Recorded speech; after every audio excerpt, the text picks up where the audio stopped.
Congratulations on your purchase. Here's the quick setup to start using your goodnite anti-snore pillow. You will find the pillow, control unit, and power supply inside your box.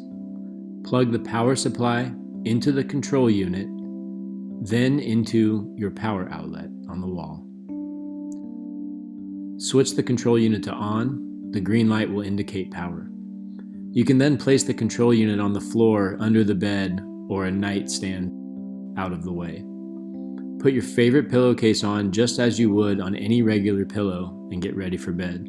The pillow will be actively sensing your snoring sounds and head position through the night and will inflate the proper air chambers to gently move your head to reduce snoring.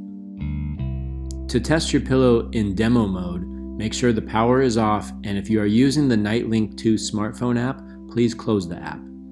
Press and hold the Bluetooth button, then switch the power on.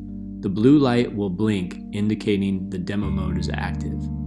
Separate air chambers will then inflate and deflate alternately to mimic the action when the pillow is in use. This is what it looks like inside your pillow while it's inflating and deflating specific air chambers. To cancel demo mode, simply turn the power switch off.